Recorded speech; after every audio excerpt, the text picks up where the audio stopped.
that the Coughlin petitions were scrutinized more than, I didn't hear that the Republican Party petitions that were sent in were, all the good ones were looked at again. Only these copies that we had a public records request.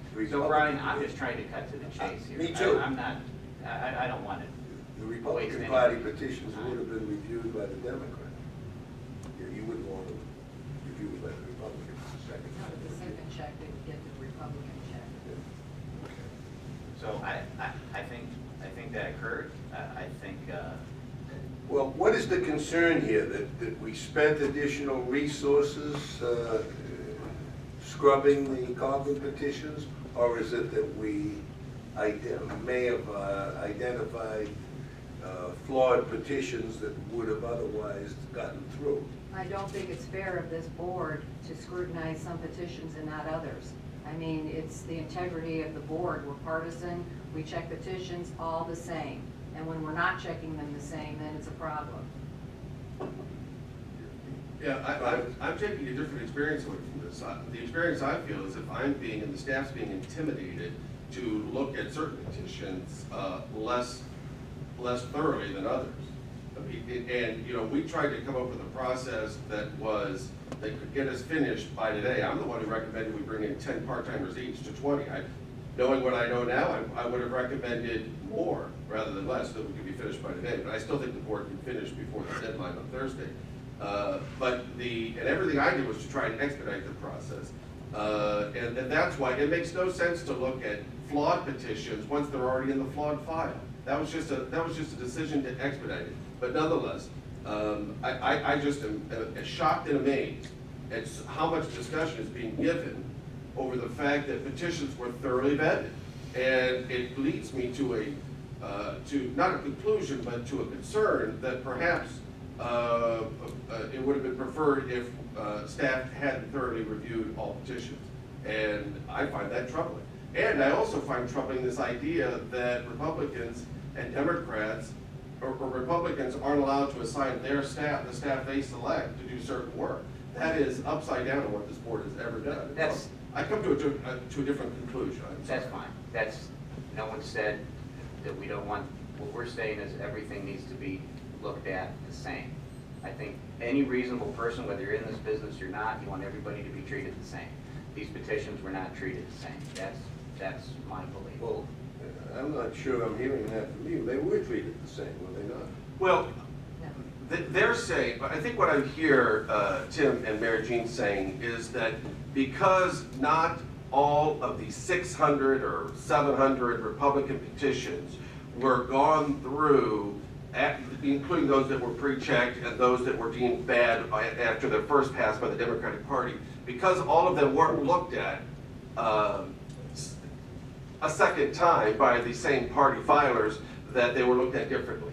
What I'm saying in response is that would have been, in some cases, an exercise in futility and a waste of time, especially when time was of an essence. I mean, but you know, we have an honest. If someone is supposed to, in the future, if you establish rules that somebody should look at a failed petition an extra time just so that everybody goes through a second pass, then I think the deputy director and director should be excluded from looking at any petitions by themselves, copies or not.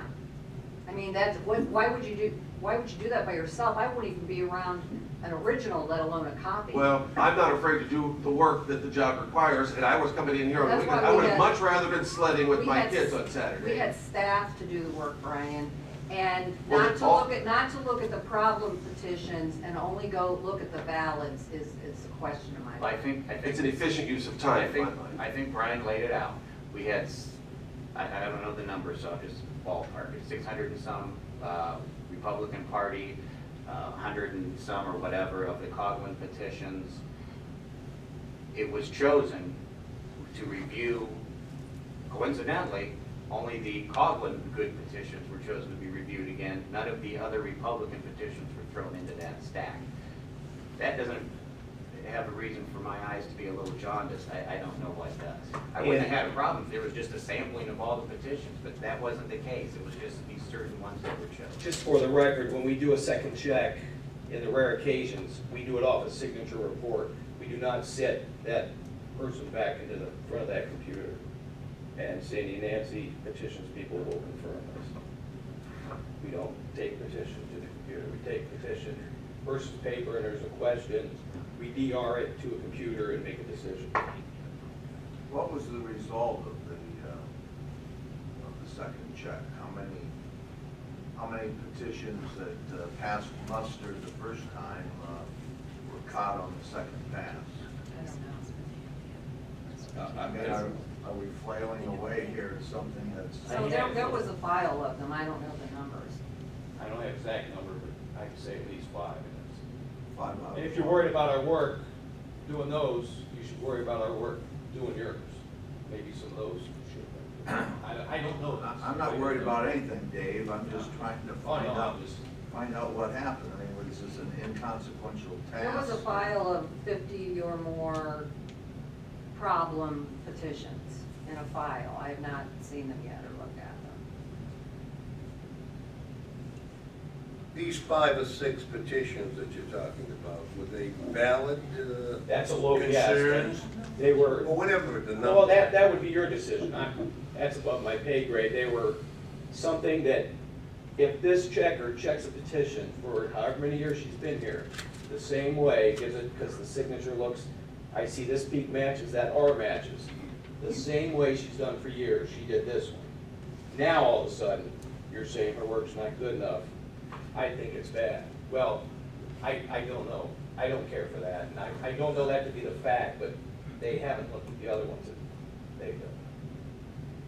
I don't think anybody's casting aspersions on anyone's capability here. I haven't heard that at all. I think it might be a little thin-skinned in that regard, Dave. I think people are just asking questions as to what went on to try to get an assessment. You know, this is a parity Democrat-Republican sort of thing. I'm the new kid on the block, but I can sit here and say, gee, why are the Democrats so defensive of Coghlan? Well, myself, I don't care either way. I mean, We're defending, Mr. Weber, we're defending the process. We're not. I'm happy to hear that. I'm happy to hear that. But if you catch a bad petition, whether it's on the first, second, or third pass, it's a bad petition, and I guess it goes to some other people, Mary Jean and Brian. as it should. Correct. That's right. We should just. I mean, that's right. I would hope that our goal is to not have bad petitions go through. If they all are treated the same. Well, then, Mr. Weber. curves and signatures. Well, wait a Would minute. anything preclude the Democrats from making a second review of good petitions or bad petitions, whatever we're arguing about? I mean, I don't think, it sounds to me like there were people sitting around here trying to find jobs for them to do on the weekend. That doesn't have anything to do with what happened. Well, you weren't in here, so you couldn't have reviewed them, but other I people. wouldn't be reviewing them if I were here. But was there anything that precluded your people from making a second review if they wanted to? Was there anything that stopped them? When Brian and some of his staff only reviewed the valid Coghlan petitions, if they found any that were not valid, if they thought they weren't, then that would have been where Brian and I would have looked at them. But we don't, once they're valid, he said it right here in his email to me. There isn't a necessitation for them to go back and look at them again. That's the problem. There's no requirement. There's no requirement, that's the problem. Gary?